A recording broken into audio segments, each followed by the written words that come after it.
ठाकरेंच्या सेनेची पहिली यादी उद्या जाहीर होणार आहे। खासदार संजय राऊत यांनी ही माहिती दिली आहे। आज जागा वाटपावर मातोश्रीवर महाविकास आघाडीची फायनल बैठक होणार आहे, ज्याच्यासाठी शरद पवार आणि काँग्रेसचे सुद्धा नेते बैठकीला उपस्थित असतील।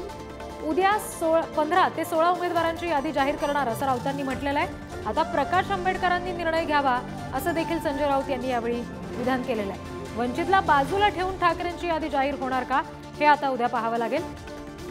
प्रतिनिधी निखिल चव्हाण आपल्याशी जोडले गेलेत, त्यांच्याशी या संदर्भात बोलूया। निखिल, उद्या ही नावांची यादी जर जाहीर होते तर साधारणपणे कुठल्या उमेदवारांना संधी मिळू शकते आणि वंचित संदर्भातला काय निर्णय होऊ शकतो, काय संकेत नेमके मिळतात?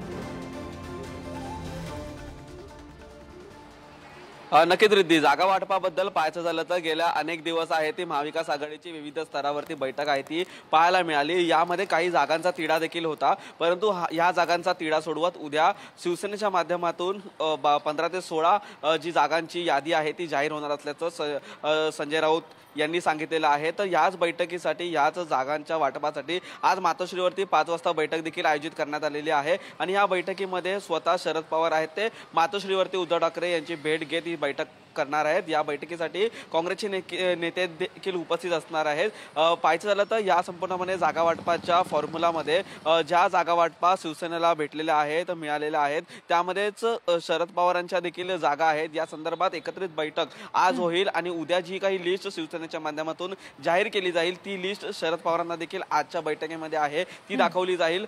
कोणत्या जागेवरती किती उमेदवाराची किती ताकद आहे हे देखील ग्राउंड रिपोर्टच्या माध्यमातून शिवसेनेने, महाविकास आघाडीने या आधीच काढलेलं होतं। त्यामध्येच ही संपूर्णपणे बैठक होत असताना उद्या 26 तारखेचा अल्टिमेटम आहे, 26 तारखेची लास्ट तारीख आहे ती आंबेडकरांनी सांगितलेली होती। 26 तारखेपर्यंत निकाल नाही आला तर स्वतंत्र भूमिका घेणार असल्याचं देखील यादी आंबेडकरांनी सांगितलेलं आहे। त्यामध्येच उद्या ही जी यादी जाहीर होते त्यामध्ये प्रकाश आंबेडकरांना काही जागा मिळत आहेत का हे देखील सांगण्यामध्ये आलेलं आहे।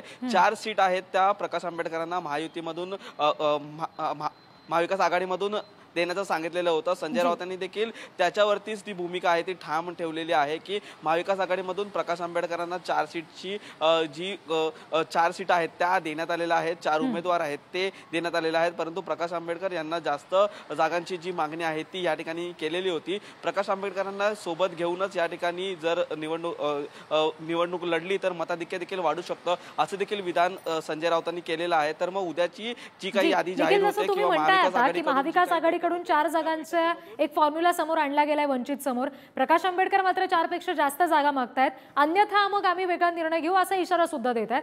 अशा परिस्थितीत जर वंचित महाविकास आघाडी सोबत आली तर त्याचा काय परिणाम होईल आणि वंचित शिवाय जर महाविकास आघाडी लढली तर त्याचा नेमका काय परिणाम होऊ शकतो? नक्कीच प्रकाश आंबेडकरांच्या भूमिकेवरती सर्वांचंच लक्ष लागून राहिलेलं आहे, कारण महाविकास आघाडीमध्ये सुरुवातीपासूनच शिवसेना सांगत आलेली आहे की प्रकाश आंबेडकरांसोबत आमची युती आहे ती झालेली आहे, परंतु जागांची जी मागणी आहे त्या जागांच्या मागणीमधून तेढ आपल्याला यादी देखील पाहायला मिळाला। जर प्रकाश आंबेडकर महायुतीसोबत आले तर मताधिक्य आहे ते महाविकास आघाडीचं वाढू शकतं, परंतु या ठिकाणी जर प्रकाश आंबेडकर यांनी स्वतंत्र भूमिका घेतली तर महाविकास आघाडीमध्ये येऊन प्रकाश आंबेडकरांची जी मतं आहेत ती महाविकास आघाडीला घेऊन जी मदत होणार आहे ती मदत कुठेतरी न होताना आपल्याला पाहायला मिळेल। परंतु तरी देखील संजय राऊतांनी जे विधान केलेलं आहे, जरी पाठिंबा मिळाला किंवा नाही मिळाला तरी स्वबळावरती लढण्याची तयारी शिवसेनेने महाविकास आघाडीने दाखवली आहे। देखील आता जेव्हा बैठक पार पडेल आणि मग अधिकृत निर्णय समोर येईल तेव्हा या संदर्भातलं चित्र निश्चित स्पष्ट होईल। धन्यवाद दिलेल्या सगळ्या माहितीसाठी।